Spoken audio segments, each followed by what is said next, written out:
સુરતની કાપોદ્રા પોલીસે લોકોની મજબૂરીનો ફાયદો ઉઠાવી ઊંચા દરે વ્યાજે રૂપિયા આપનાર વ્યાજખોરને ઝડપી પાડ્યો છે.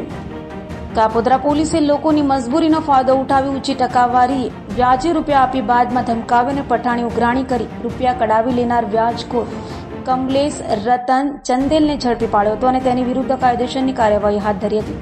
આરોપીએ અનેક ગરજુ વ્યક્તિઓને ઊંચા દરે વ્યાજે રૂપિયા આપી પઠાણી ઉઘરાણી કરી હતી. હાલ તો કાપોદ્રા પોલીસે આરોપી સામે કાયદેસરની કાર્યવાહી હાથ ધરી હતી. ગઈકાલે કાલે કાપોદ્રા પોલીસ સ્ટેશનમાં ફરજ ઉપર હાજર હતા. તે દરમિયાન આશરે બપોરના સમયે એક અરજદાર ઉમેશભાઈ પટેલ જનતાનગરમાં ગાયત્રી સોસાયટીની બાજુમાં જે રહે છે તે અમને મળવા આવેલ અને અમારી સમક્ષ પોતાની આપવીતી જણાવેલ કે પોતે વ્યાજના ચક્કરમાં ફસાયેલ છે, જેથી તેની રજૂઆત સાંભળી. રજૂઆત પ્રમાણે આ ઉમેશભાઈ પટેલ પોતે રત્ન કલાકાર છે અને મૂળ અંકલેશ્વરના છે અને ઘણા સમયથી અહીં જનતાનગરમાં તેના માતા અને તેના ભાઈ સાથે રહે છે. પોતે પોતાની આપવીતીમાં એવું જણાવેલું કે આજથી 6 મહિના પહેલાં પોતે ખૂબ જ બીમાર હોય, ડાયાબિટીસના પેશન્ટ હોય અને શારીરિક રીતે થોડાક અશક્ત હોય, જેની દવા માટે તેણે જે તે વખતે જે કારખાનામાં કામ કરતા હતા ત્યાંથી 20,000 રૂપિયા જેવી રકમ ઉપાડ પેટે લીધેલી અને એ ઉપાડ પરત કરવા માટે તેણે કમલેશ મારવાડી નામના એક વ્યક્તિને ગાયત્રી સોસાયટીમાં એનો પરિચય હતો, તો તેની પાસેથી 20% વ્યાજના સ્વરૂપમાં 20,000 રૂપિયાની રકમ આજથી 6 મહિના પહેલાં લીધેલી. આ રકમમાં 20,000 રૂપિયા 20% લીધા. એમાં પ્રથમ મહિનેથી 4,000 રૂપિયા કાપી અને 16,000 રૂપિયા જેવી રકમ આ કમલેશ મારવાડીએ આ ફરિયાદીને આપેલી. ત્યારબાદ એણે દર મહિને 4,000 રૂપિયા વ્યાજ ચૂકવતા 3 થી 4 મહિના સુધી 4,000 રૂપિયા વ્યાજ ચૂકવું, પછી એક મહિને 5,000 રૂપિયા વ્યાજ ચૂકવું, એમ કરીને ટોટલ 25,000 રૂપિયા જેવી વ્યાજની રકમ એણે ચૂકવી દીધી.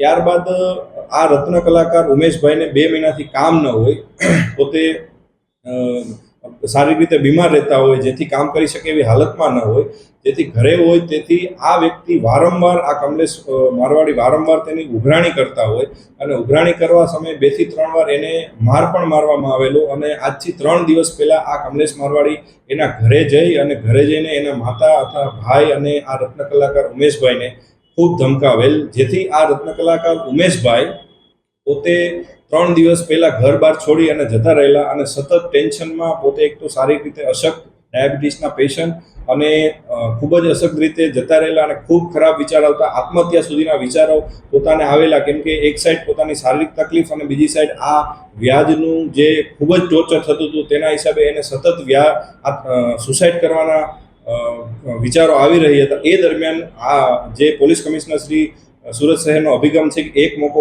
પોલીસને આપો, એ અંતર્ગત તેણે કોઈ ન્યૂઝપેપરમાં વાંચેલું કે વ્યાજના ખપ્પરમાં કોઈ પણ હોમાયેલું હોય તો પોલીસનો તાત્કાલિક સંપર્ક કરો, આવું એને ન્યૂઝપેપરમાં વાંચેલું, જેથી એને હિંમત આવી અને ત્યારબાદ તેના એક મિત્ર જે એના જૂના શેઠ હતા જ્યાં કામ કરતો હતો ત્યાં જઈ અને એણે કીધું કે ભાઈ આ રીતના હું ફસાયેલો છું તો પોલીસ મારી મદદ કરશે કે કેમ, આવું છાપામાં આવેલું છે. જેથી તેના શેઠે તાત્કાલિક જણાવ્યું કે તમે તાત્કાલિક જઈ અને કાપોદ્રા પીઆઈને મળો, અને જેથી એ અમને મળવા આવેલો, પોતાની આપવીતી જણાવેલી, તેની ફરિયાદ તાત્કાલિક લીધી.